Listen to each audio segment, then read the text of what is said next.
Naimbag nga aldaw, magandang araw, good day. This is Athena Shireen Presto, or Ash Presto, your host for the Socioten Lecture Series. In this series, we try to sociologically explore the Filipino nation, our identities as Filipinos, and the exercise of citizenship. This is our first episode, and we will discuss self and positionality in the nation. Magsimula tayo sa isang napakahirap na tanong. Sino ka nga ba? Hindi ko tinatanong kung anong pangalan mo ha. Iba ito sa kung sino ka. Ikaw ba ay isang ate, guro, Pilipino, Ilocano, anak, o marami pang iba? Para maintindihan natin kung bakit mahirap sagutin ang tanong na ito, subukan nating i-define ang self. Maybe on your first day of class, your professor asked you to describe yourself. You might have answered based on a status you take, such as you being a sociology student, an engineering student, a biology student, or others. In sociology, status and roles are crucial in shaping our self-concept and social identity. Together, they help us understand how we relate to others. Status is about who you are o ang posisyon mo sa lipunan. Halimbawa, ikaw ay isang estudyante. Our status gives us a sense of where we fit within the society. On the other hand, our roles define how we are expected to behave in specific contexts. Roles are then about what you do in your status o yung mga tungkulin mo sa iyong status. Halimbawa, bilang isang estudyante, ang role mo ay mag-aral, magbasa ng readings, o kaya mag-review o pumasok sa klase. Mayroon ka ring role depende sa kasarian, edad, o etnisidad mo na mapag-uusapan natin maya-maya lang. Sa sosyolohiya, there is an idea that the self is a social construct. Ang mga social construct ay likha ng lipunan na napapanatili sa iba't ibang interaksyon ng mga tao. The self is made not just from internal or from within. Maraming external factors ang self o social forces, institutions, and actors that exist outside of the individual. As a social construct, the self is curated and created through time. Ibig sabihin, nabubuo ang sarili sa iba't ibang panahon ng buhay mo. Baka habang ikaw ay nag-aaral pa, ang tingin mo sa sarili mo ay mag-aaral ka. At kapag lumipas na ang ilang taon, graduate ka na at nagtrabaho ka na, ang tingin mo sa sarili mo ay isang employee. Noon, tingin mo, bata ka pa. Habang lumilipas ang panahon, naiisip mo rin na tumatanda ka na. Bata, matanda, mag-aaral, empleyado, lahat ng ito ay pawang mga status. Kung nagbabago ang status mo, malamang nagbabago rin ang roles mo. Kapag empleyado ka, halimbawa, ang role mo ay pumasok ng nasa oras, magsabit ng output, at marami pang iba. The self is also constructed across space. Ang environment natin, tulad ng lugar kung saan tayo nakatira, o yung mga bagay na nakapaligid sa atin, ay nakaka-impluwensya sa ating self. For example, we can look at the labels like probinsyano, probinsyana, or city girl, or city boy, to see how space and environment affect our construction of self. These labels are more than mere geographical markers. They carry connotations about status and roles. Naranasan ko na rin yan nang magpunta ako sa Maynila para mag-aral sa UP Diliman. As someone born and raised in Ilocos, mas naramdaman ko na isa akong Ilocana noong nakasalamuha ko na mga classmate ko galing sa ibang mga probinsya. Iba-iba na kasi kami ng lengguwahe. Iba-iba na rin kami ng daladalang kultura at kinagawian. Nako, sa Maynila ko lang din nalaman, ang tingin pala ng mga marami sa aming Ilocano ay mga kuripot. Tingin ko, hindi yun totoo. Di bale, mag-uusapan pa natin ito sa episode 4 on identities. Aside from time and space, the self is also constructed with reference to non-living things. Magbigay tayo ng halimbawa. Kapag nakapasok ka sa prestigious university o prestigious na trabaho, tingin mo ang galing-galing mo. At tingin ng ibang tao ay ang galing-galing mo. O kaya naman kung nakabili ka ng mga bagay na hindi basta-basta kayang bilhin ng iba, nagsisignal ka ng membership sa isang exclusive group na siya nagsisilbing branding mo. And lastly, the self can be constructed from living things, from people, particularly the interactions we have with them. This notion stems from the idea that the self is not an isolated entity. The self is continuously formed and reformed through ongoing social interactions. Isang halimbawa nito ay ang pagpili mo ng kursong aaralin mo sa kolehiyo. Minsan, ang desisyon natin ay hinuhugot natin sa mga suggestions ng ibang tao, lalo na ang pamilya. Depende sa kung anong tinatanggap at nire-recognize nating status at roles sa loob ng pamilya. Relevant dito yung looking glass concept at looking glass self ni Charles Horton Cooley. Batay kay Cooley, the self means who I am is who I think you think I am. Huwag tayong malito ha. Ang ibig sabihin lang nito, ang self ay nabubuo batay sa kung paano natin naiintindihan ang pagtingin ng ibang tao sa atin. For example, kapag nagtuturo ako at nakikita kong tumatango ang mga estudyante ko, tingin ko naiintindihan nila ang mga sinasabi ko. At tingin ko rin, magaling akong guro.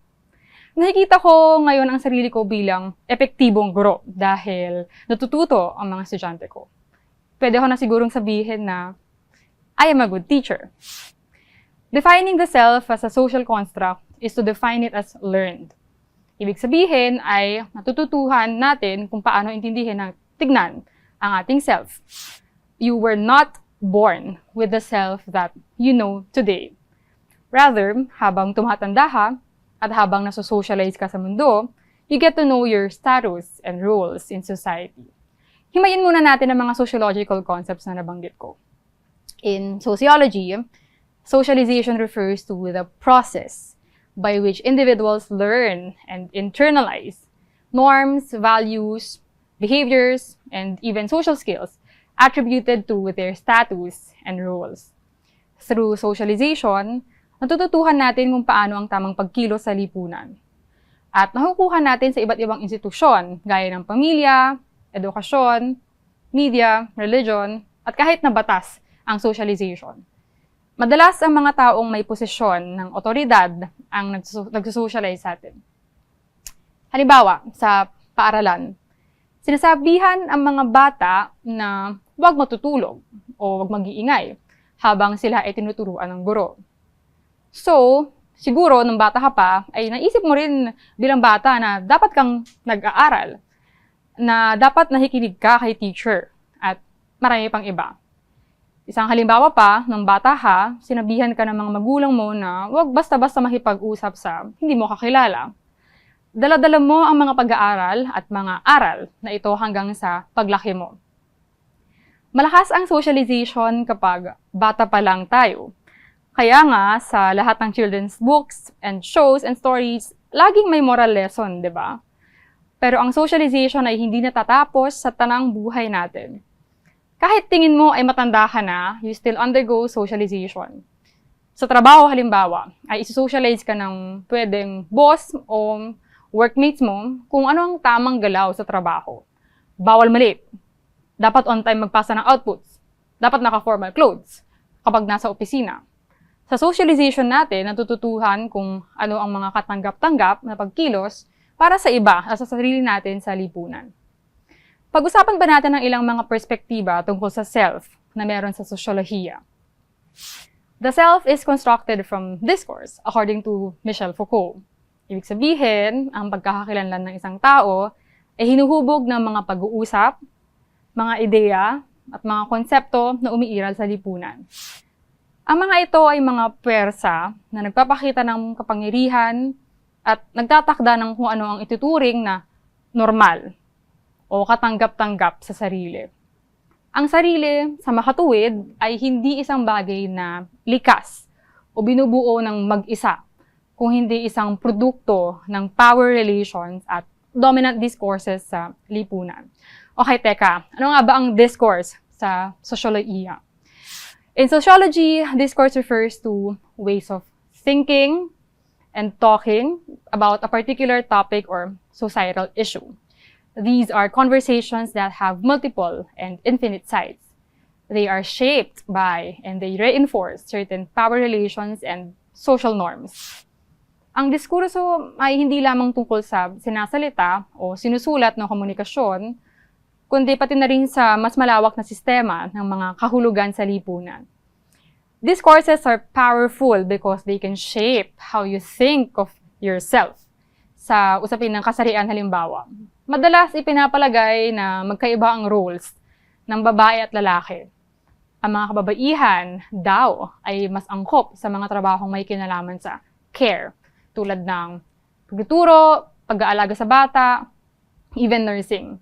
Samantala, ang mga kalalakihan naman ay itinuturing na mas angkop daw sa mga technical o physical na trabaho, tulad ng engineering or construction.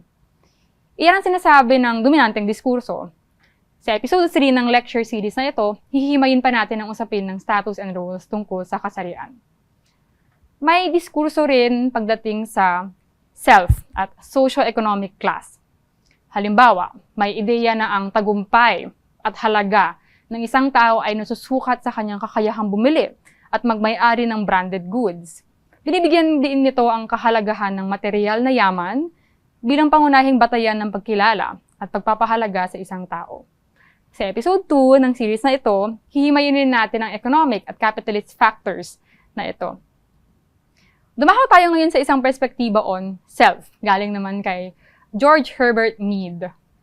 Mead would emphasize the agentive capacity of the self. Sa madaling salita, ang agentive capacity ay ang kinikilalang abilidad ng isang tao na magdesisyon para sa kanyang sarili.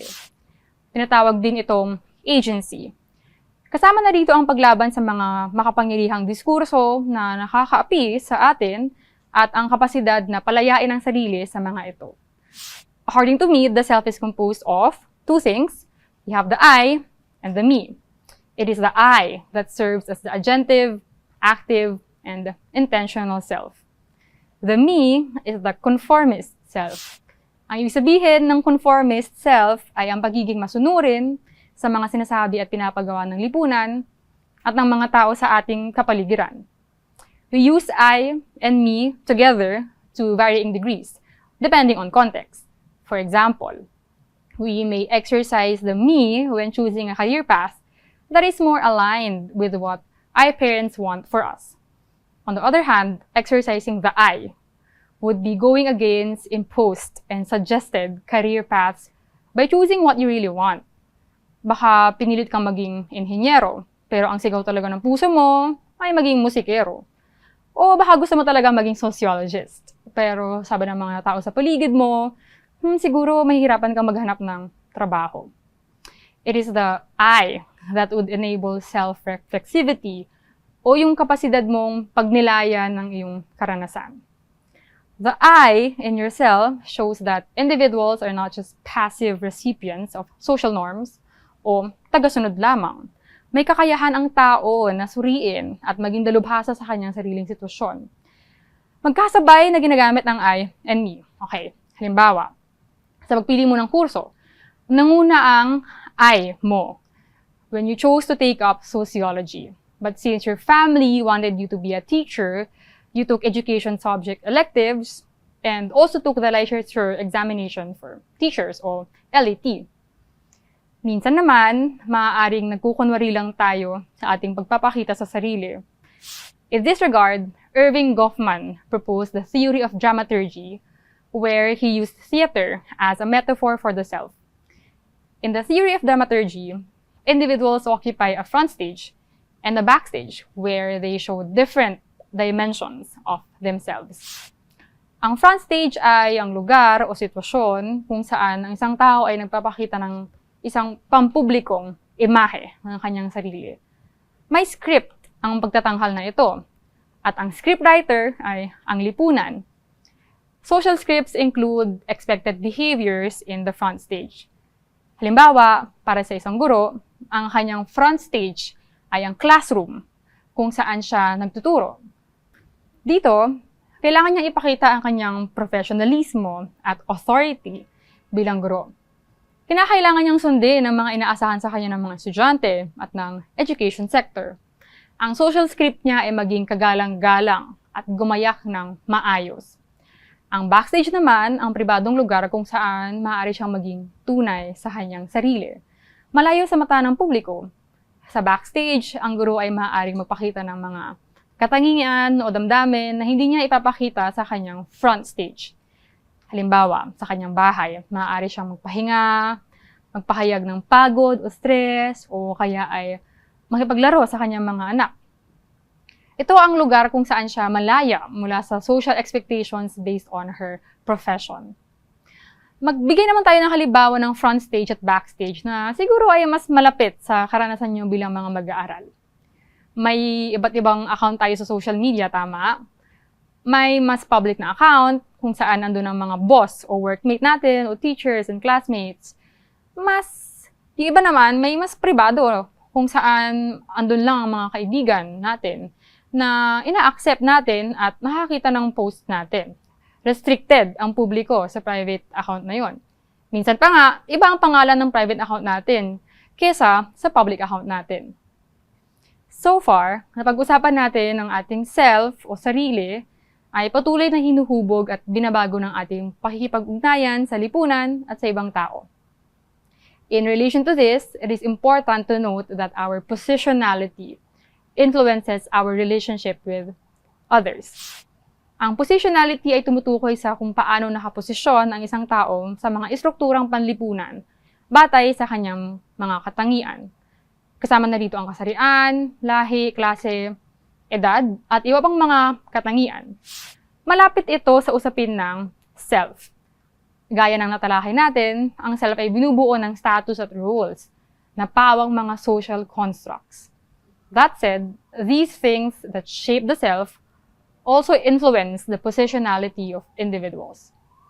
Importante ang usapin ng positionality kasi pinapakita nito na hindi tayo pare-parehas ng self. Some people can come from more privileged backgrounds that shape their sense of self. In sociology, privilege refers to the set of advantages, rights, or benefits that are gained and granted to people on the basis of their membership in certain social groups. Privilege is often unearned and is afforded based on attributes like race, gender, social class, sexual orientation, language, nationality, or even religion. Again, privilege is often unearned. Ibig sabihin, hindi ito pinagpaguran. Para sa ibang taong mas nakakaangat ang katangian sa buhay, mahirap maunawaan ang pinagdadaanan ng mga nasa laylayan. For example, a woman might approach reproductive health rights and hold a more critical position than men. A small farmer might hold a different position on environmental conservation than a large-scale corporate business person who is profit-driven. Importante rin ang positionality sa sociological research. Positionality refers to how a researcher's personal characteristics and societal status influence their perspective. If you're a researcher, your own experiences, personal background, and identities can influence how you interpret your data.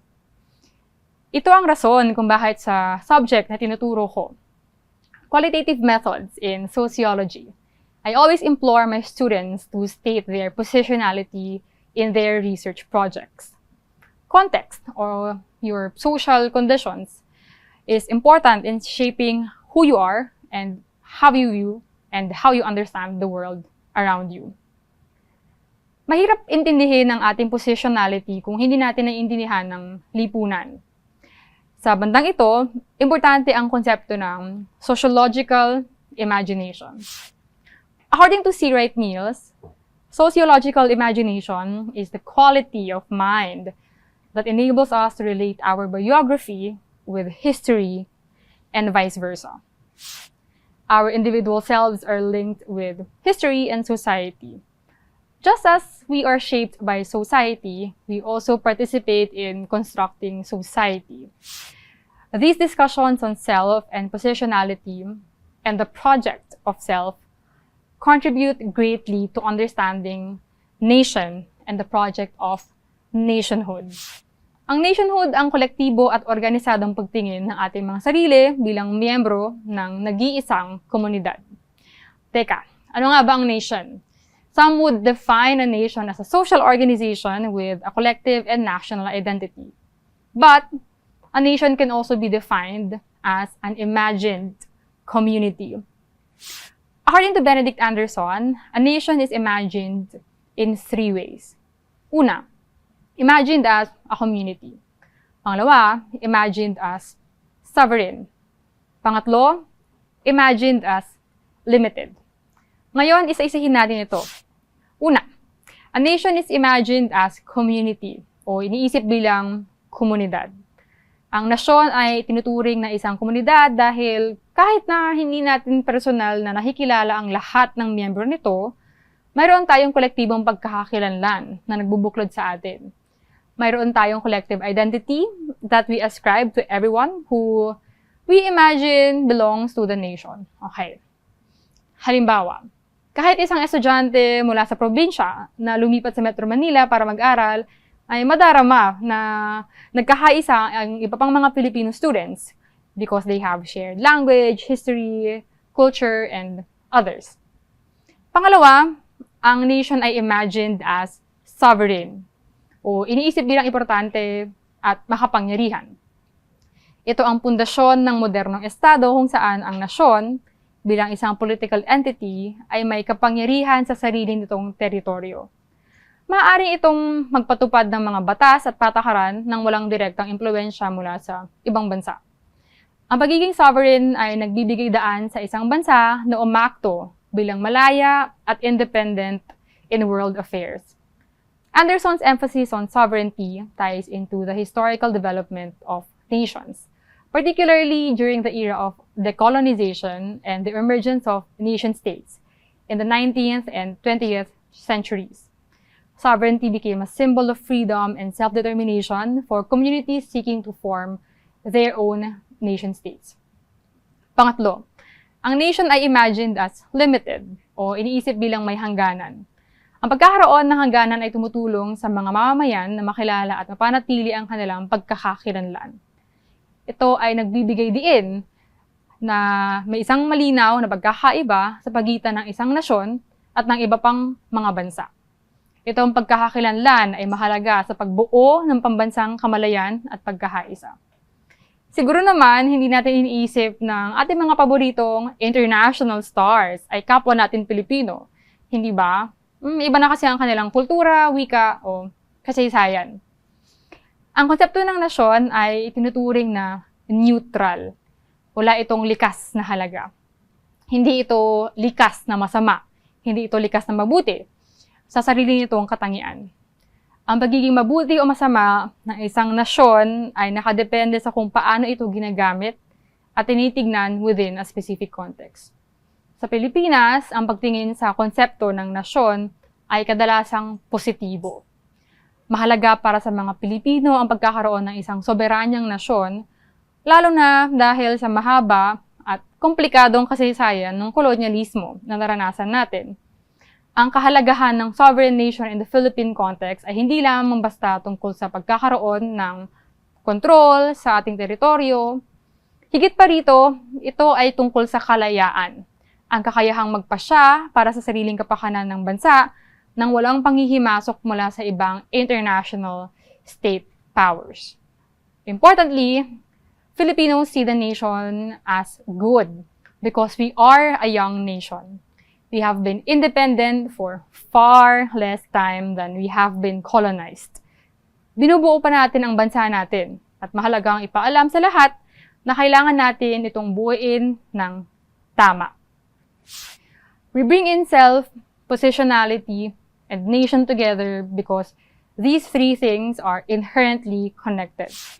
We get to know a self that is based on our relationships and interactions within our social environment. These relationships and interactions differ across space and time, which result in specific individual positionalities. Our positionalities afford us certain privileges that enable us to participate in nation building in various ways. Halimbawa, ang mga may pribilehiyo sa edukasyon ay maaaring gamitin ang kanilang kaalaman at kasanayan sa pag-ambag sa mga patakaran at programa ng gobyerno. Ang iba naman sa atin ay pwedeng mag-innovate sa pribadong sektor na makakatulong sa ekonomiya at lipunan. Bringing these three concepts together also helps us see that the nation is experienced differently. Dahil dito, may ilang grupo na mas nabibigyan ng pansin at kapangyarihan, habang ang iba naman ay nananatiling nasa gilid o marginalized. Ang komunidad ng LGBTQI+ at queer sa Pilipinas ay isang halimbawa ng grupo na kadalasan nasa sideline. Sa kabila ng kanilang patuloy na pakikibaka para sa pagkilala at pantay na karapatan, madalas silang makaranas ng diskriminasyon at hindi pagkakapantay-pantay. Ilapat pa natin ito sa tatlong nabanggit kong konsepto.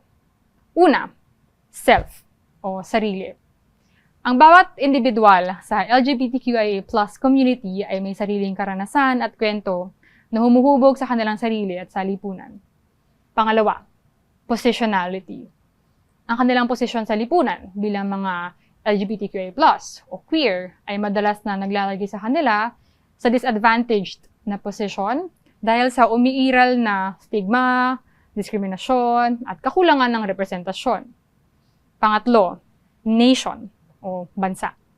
Sa konteksto ng Pilipinas, hindi gaanong napag-uusapan ang sitwasyon ng LGBT. Hindi pa inclusive ang mga polisiya natin. By the way, inclusivity ay ang proteksyon sa bawat miyembro ng lipunan. Ang pagsulong ng SOGI Equality Bill ay isang halimbawa ng aktibong pakikilahok ng LGBT community sa paghubog ng patakaran ng bansa upang maging mas inklusibo ito. To improve the conditions of the nation and Philippine society, it is important to start by recognizing one's self and positionality within the nation, and then understanding the nation itself. Halimbawa, an environmental scientist from the Visayas region might notice the increasing damage caused by plastic pollution in local fishing communities. Dahil may background siya sa marine biology and she understands the community's reliance on the sea, she initiates a local movement that partners with fisherfolk to reduce plastic usage. Ang positionality niya bilang scientist at community member ay nakatulong mag-implement ng interventions na culturally accessible at environmentally beneficial. Ito ang hamon ngayon sa ating lahat. Tayo ay maging mas reflexive, self-aware, at aktibong kalahok sa paghubog ng ating bansa. Salamat po sa pakikinig. Agyaman ng unay. Salamat din kay Lou Wabe at John Magnifico na katawang ko sa pagbuo ng episode na ito. Muli, ako si Athena Shereen o Ash Presto at magkita-kita tayo sa susunod na episode.